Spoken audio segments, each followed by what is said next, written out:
All right, welcome to another Predictable Revenue Live, where you get free coaching from top B2B sales development experts.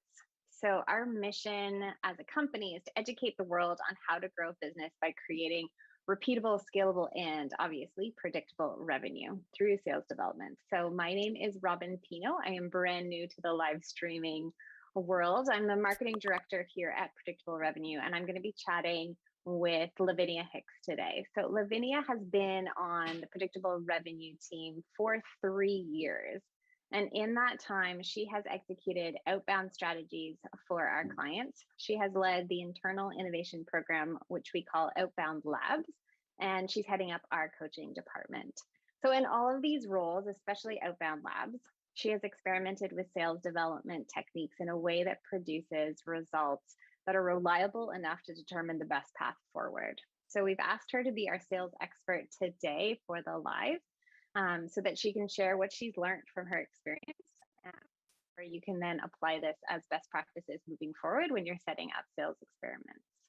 So I've got a few things to cover, like housekeeping items. First and foremost, we have a sponsorship clip, which is brought to you by Predictable Revenue. So if you're looking to create this for your organization, we can help you grow with tailored expert advice backed by the testing that we're talking about today to ensure that you're establishing best practices for your company.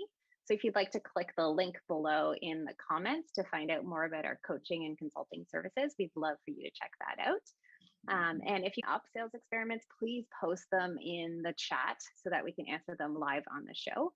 And I've always wanted to do this. If you have not subscribed yet to our channel, you have to click the link below so that you can be notified when we have more live streams in the future. So let me just set out the agenda for today so you know what to expect from this live. We're only live for 30 minutes. We're trying to do this short and sweet so that you can get back to your days. We're going to talk about what to test, how to design your tests, how to then execute sales experiment tests. We'll even provide you with a great template. And then if anybody stream with us, just send an email to, it's Veronica at predictablerevenue.com. She'll actually pop that into the chat. So if you want to email her to ask to come on the live, we'd love to have you guys on, and you can ask specific questions to Lavinia. So that will wrap up today's live stream. So I am going to share some slides and I will kick it over to Lavinia to take us through the presentation. Thank you, Robin. Pleasure to be here, and also privileged to be your first guest on the Predictable Revenue live stream.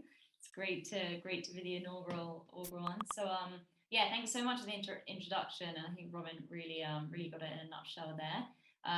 I'll go over in this presentation and this live stream basically how we go about testing sales development practices here at PR. So we did a lot of this in Outbound Labs, so that's been running for a few years now. And we've really got into our rhythm in terms of kind of what's the best way to come up with results that are reliable, the analysis as well. And naturally, with all kind of experimenting and testing, the ones that fail or don't have any outcome are just as valuable as the ones that start, having a huge response rate increase or meeting booked rate increase, because it gives us more of an idea of what we want to steer away from and what we want to steer towards.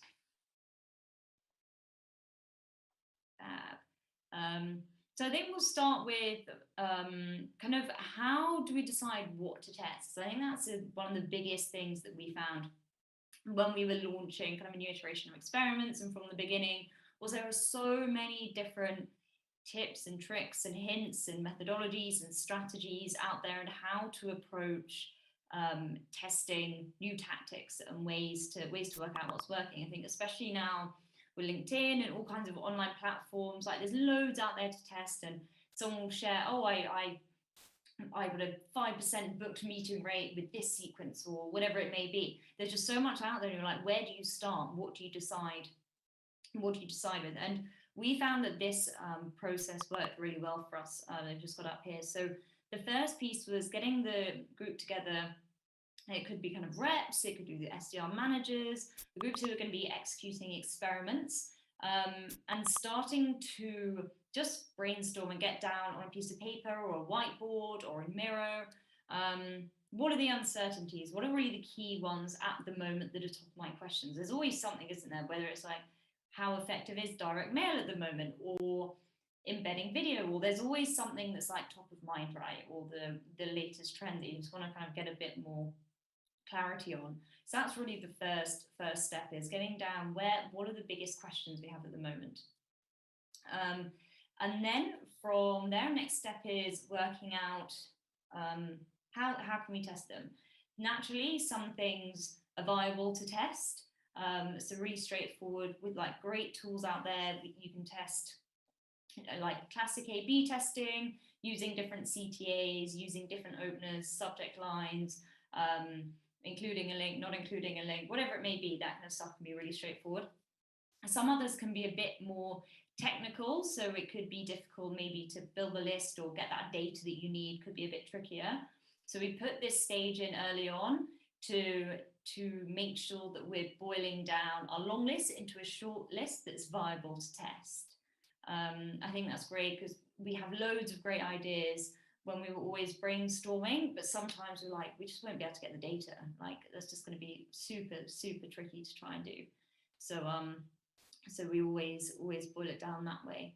And these are some of the examples of the pieces that we typically tested and we went through iterations of. So there was subject lines, what channel to use, what combination of channels as well.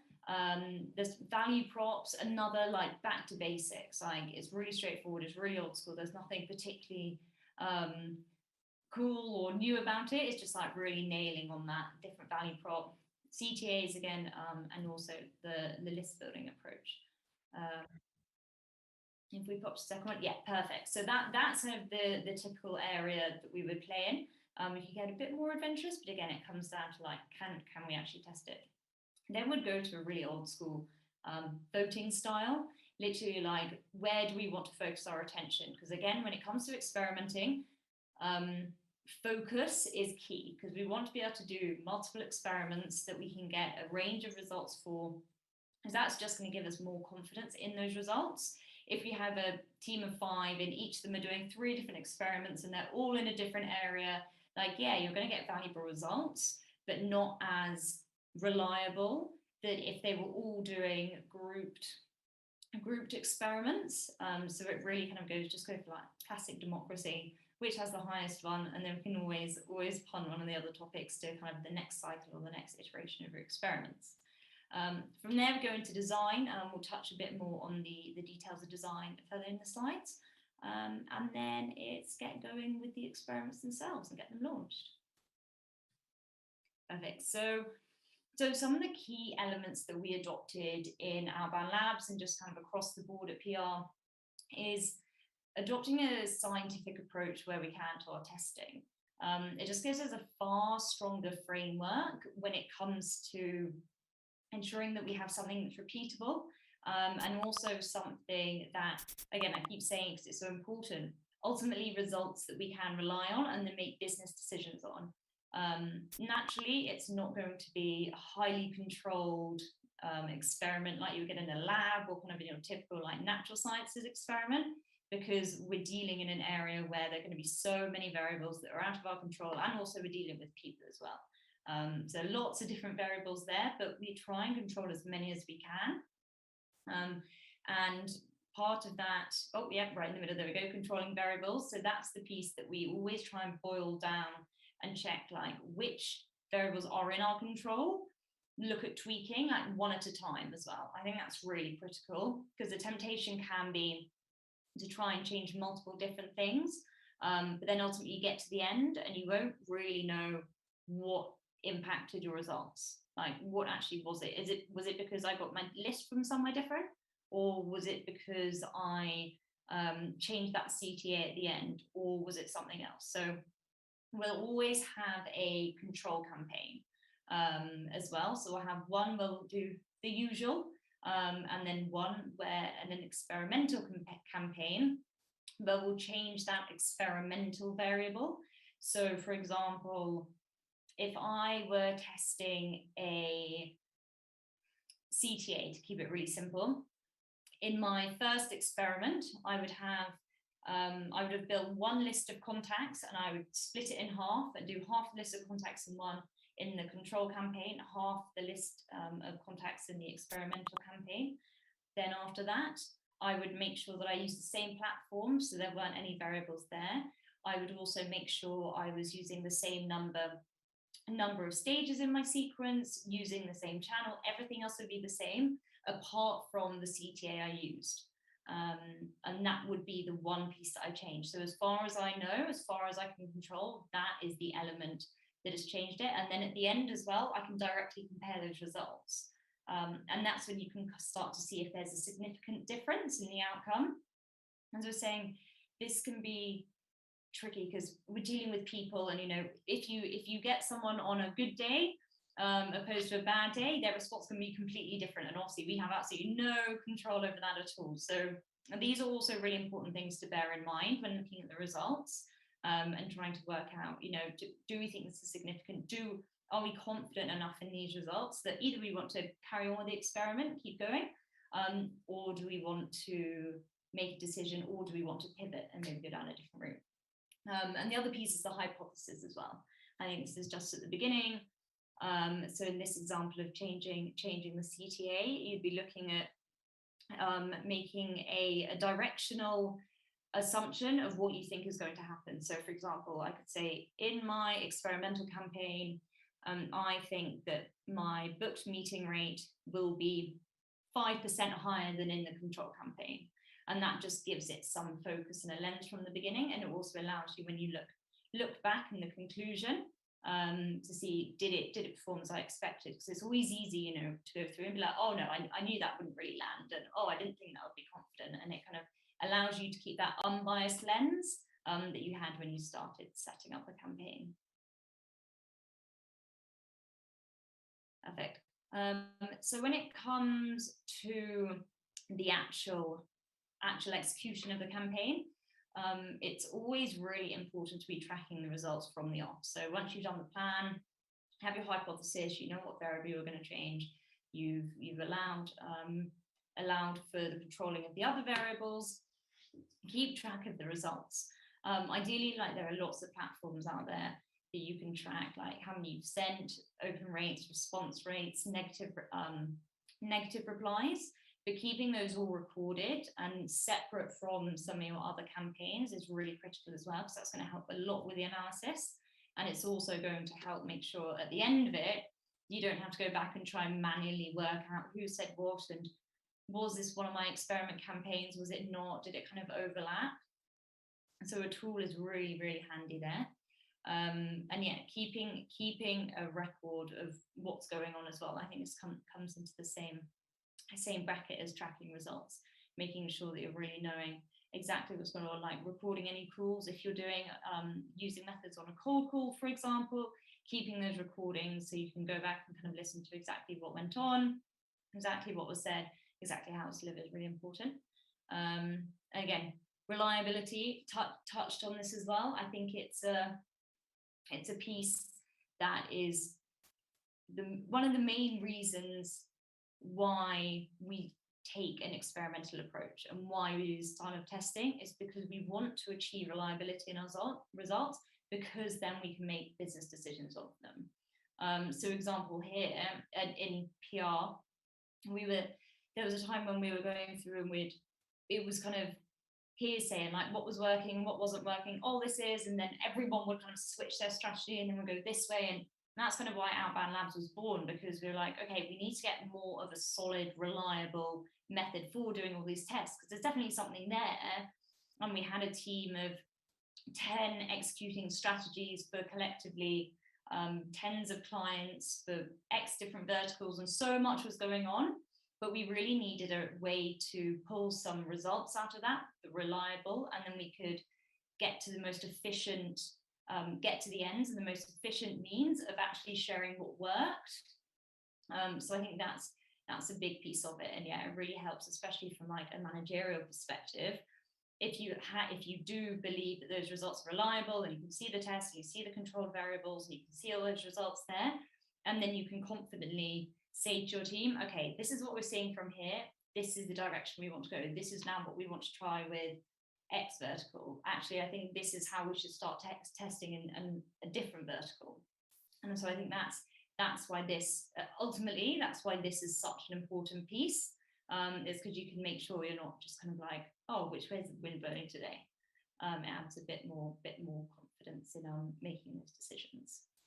So I have a question around reliability. Let's say we're talking about SDRs. So maybe an SDR has an idea for a whole bunch of hypotheses and they're asking to execute these experiments. What's the best way for them to present up to their manager around reliability? Yeah, I think it would be having a thorough plan for how they wanted to go about executing each of the experiments. I think that would be the most critical piece, because I think then they can really boil down and really get to the nitty gritty, so to speak, of, okay, these are the details that this is how I'm going to plan it. I think this is going to be like pretty reliable because look at all these variables I can control. And also another key piece is in that kind of that detailed plan. And when I say detailed, I'm not meaning like 20 page kind of detailed step by step, everyone would do like a page and a half, but you can also in there, and this is a big piece of it, you can identify what the risks are and like what the elements that you can't control are. And I think that's just as important in this business setting, again, using this experimental method in a business setting, is we're never going to be able to get it as perfectly as if we were doing an experiment in a lab, but having awareness of what those the variables that are out of our control are, and then how they could impact the results, that's a huge piece. So there would be really great way to do it. We have an experiment template doc as well that we've used internally, and we've kind of iterated it, and we've had several versions. Yeah, and this is a really great way to start kind of thinking about what is it you want to test. And if you've got loads of different hypotheses, I think, again, break it down. Like, what is the most, what feels like the most pressing question at the moment? What's kind of top of mind? How do you go about experimenting with it? Is it viable? I think not only like technically, is there the software out there? Do you have the data, et cetera, et cetera? There are also other pieces, because SDLs ultimately, you will still have targets to meet and their job to be doing as well. So it's like, look, is now the right time? Do individual reps have the capacity? Or from a managerial perspective, is this something that you want to give them space to do? Or is it something that you're going to give someone as like a specific project to be working on? I think all those pieces are really important, because we also don't want this to just become additional that someone has to do. And just it's like gut feeling what we think will move the needle the most. Yeah, I think that is what it comes down to. I think when it's a matter of prioritizing and then writing your hypotheses, I think it's what do we feel is going to give us the most valuable results in terms of the outcome? Like, what do we want to get to soonest outcome? And also, it's definitely about stating here that if there is this gut feeling that XYZ strategy is going to be, okay, that's going to do it, let's do it, we'll get our hypothesis, we're going to have a really strong directional hypothesis, and you get to it, and then there's like, the results are really average, there's no difference in your control and your experimental. Some cases, and we've seen it, your control campaign may even outperform your experimental campaign. So there's pieces like that where it's not positive, the outcome, but the learnings and from this lens are just as valuable as if it were positive. So I think that's always a good place to start. As you're saying, kind of gut feeling, what do you feel closest to? What is, say, the more less controlled experiments that are going on, because SDRs are always experimenting, right? Reps are always trying new things and going on. Kind of on those, what do people feel like? Okay, yeah, I definitely feel like this is going well. I kind of want to confirm it before I share it with the rest of the team, and everyone starts doing it. So I think that's the main thing. But yeah, really it's seeing what happens, and if the results aren't what you want to see, like, don't be disappointed by it. That's just as valuable. And also, those results are only relevant in that pinpoint in time. That literally, like that one intersection when you do that experiment is when they, like, when it matters really, which is something that's really interesting about how this works as well. Is not only is the technology available and the approaches and the market and all the external factors constantly changing, that means that all the techniques are changing as well. So there could be something that worked really well 6 months ago, everyone started doing it, and then it became like really saturated, people were over it. But then you could take it and you say like 18 months later, you'd be like, look, no one's doing that anymore. Should we give it a go, spin it up again? There's like a strong likelihood that a lot of people in your target market, kind of target personas, may not have had that particular style with them. And because a lot of other people are kind of over it, that was very 2019. You try it again now, do a quick experiment, kind of be like, oh, let's test this out, and you could like land on gold as well. So I think that's something really really critical to point out as well. It could be, oh, I'm doing this, I think it's working, let's like double down on that and see if it's a thing. Or it could be like curiosity, like, oh, I wonder if this thing that everyone stopped doing may work again now that it's kind of fizzled out a bit, and then give it a go, and hey, you never know. Mm-hmm. We had a few questions sent over our way before we went live. And one of them is around like numbers, so statistically significant results. Is there a certain amount of contacts that we should always make sure in the control group versus the variable? So I'd always try and go for the same number of contacts in both. But I would say it largely depends on the design of your experiment and your target market. So this is one of the things where it's really important to take in like those external factors and the type of experiment you set up. So there could be a world where you have a huge target market, target personas, and you could have 500 contacts in each, and that could last you for ages, and you actually only want to test it out for a few months. I would say though, typically, again, it comes back to this idea of reliability, and then the reliability impacting the confidence you have on the decisions you make based on the results of that. So for example, if I did an experiment and I only did 5 contacts in my control campaign and my experimental campaign, like with only 5 in each, I could see like hugely, technically, like significant difference in results. But because I only sent it to like 10 people total, I'm probably not going to go around and like turn around and tell everyone like, okay, stop what you're doing, do this, everyone do this and do only this right now. So I think that's where that perspective and that confidence piece comes into it. It's like, what is the level of confidence? And it could also be other questions that came in. I don't know what point we got cut off, but we were chatting about like relevance and statistical significance. Of course, I'm going to trip over my words. And what I heard from you is that it's really important just to make a decision of what you want to test, and not get hung up on the numbers too much, but at least have enough in there that you're not, your example of like, I'm going to email 5 people in the control and 5 people in the variable, and then the variable group and what you're trying to test works really well. And what if those 5 people were really having a great day? Mm-hmm. So definitely having a little bit more in terms of the numbers, but it makes sense. So do you usually just take a sample size? So let's say you have like a total target market list of like thousands and thousands, and you're like, I'm going to test 100 versus 100, make a decision, and then we're going to use that decision on the rest of the list. Is that how you usually structure everything?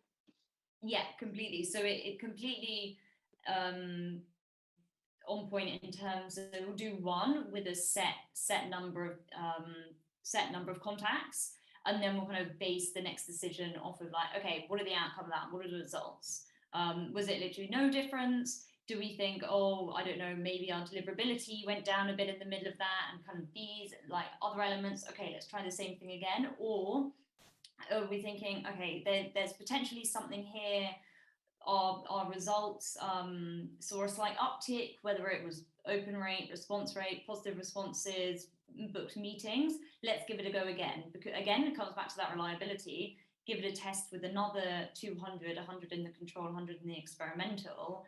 And then that's going to really help you understand, okay, yeah, it wasn't just a one-off. Like, I remember someone once said, and it's really stuck with me, like, one is a random event, twice is a coincidence, and three times is a pattern. So if you use that as kind of a rule of thumb, and also another great way to do it, and the way we always did it for Outbound Labs, is have people running consecutive tests. So it doesn't have to be kind of one test, 4 to 6 weeks, stop. Okay, what decision are we going to do next? Next, like 4 to 6 weeks, do the second iteration. You can always, if you have the capacity and the team capacity to run 5 at the same time, yeah, 100% do that, definitely. If it doesn't completely burn through your contacts and like obviously have other negative side effects, do them all at once, and then you can do that analysis kind of collectively. And equally, back to this idea of trying to control as many variables as possible, you're controlling that variable of time and external factors. So at the moment, we're in the middle of August, so that's probably going to have an impact as well. Or if you're doing it over the holidays, or if there were other events in your target market that may have an impact, you're controlling for time as well. So that's always a great thing to do if you have the capacity and capability. Okay. So you answered one of our questions about like how many experiments to run. You can run more than one within the same time period. But what about team capacity? So if the team is really busy, and you know this is important, what's the best way to get everybody on board to at least do one test a month or one test a quarter? I think it's giving the team as much support to do the really like menial bits of it, so they don't have to worry about, you know, all the slightly boring bits and, oh, it's just another doc I've got to fill in, another process I've got to follow. Like, even if it gets down to a point, okay, we've done this collective brainstorm session with the group and everyone's a bit excited and everyone knows what experiments they're going to test and they've kind of chosen which areas they want to try out. And then after that, I would always do like a 30-minute sit down the next week to like go through that experiment doc and go through the design. Because then also it's not another thing at the bottom of the to-do list, which is probably not really going to get done for a long time. Like literally be like, okay, this is the 30 minutes we're going to do it, and we're going to sit down and I'll do as much of it as possible, but we'll try and design it together and kind of get that all done. And then that's kind of like done, sorted, design, set up, just do all those like admin pieces. So I think that's something that really like, I think with any role, job, task, that's always something, if you can like remove that element, then it's a lot more appealing. And then a lot of the stuff like as well, I think making sure not to do it too often so people get like fatigue, because it's like there is the excitement there, and after you've had that initial session and everyone's kind of into it and they've got all these ideas and they want to see what happens, but that's going to wear off. If you're doing that like once a month, people are going to be like, yeah, no, I'm over this. Like don't keep it, don't make it too regular. Like there are a couple of ways you can do it. Either kind of do it quarterly and run for like half a quarter at a time. You do it with kind of rotating groups. So maybe in one quarter or 1 month, it's 3 reps, and then in the next quarter, it's a different 3 reps. If the team's big enough, if you have the right culture, do it on a like volunteer basis and make it exclusive. So it's like, okay, we can only have 3 people this quarter doing this. Who's going to do it? So I think there are a few ways to do it, but yeah, I think don't make it too repetitive. Like keep that excitement and interest, like keep it fresh, so there's not the fatigue, and then also just try and take away as much of the menial admin piece as possible. So literally like carve out that time, spend that 30 minutes, literally physically, I would write up the doc myself and we would talk about it and have the conversation, then I'll just like jot it down. And then the rest of it is kind of pretty standard in terms of day-to-day, like setting up the campaign, running the campaign, doing that element of it. That's awesome. Well, thank you so much for your time today. We do want to do a little bit of a giveaway for the viewers on YouTube. So we are asking you to share this video and now that you're watching this live, there's going to be two parts. So we're going to compile this together, put it together in one video, and that's the video we're going to ask you to share. So share the video to LinkedIn to win one of two books. So we're going to give away some copies of Predictable Revenue as a giveaway for helping us spread the word around these live streams. So I think that's great. Thank you again for your time today, Lavinia, and for everyone that watched. We appreciate you. Yeah, thank you. Thank you so much for joining. And if you have any more questions, find me on LinkedIn or anywhere else as well. Yeah, happy to chat more about it.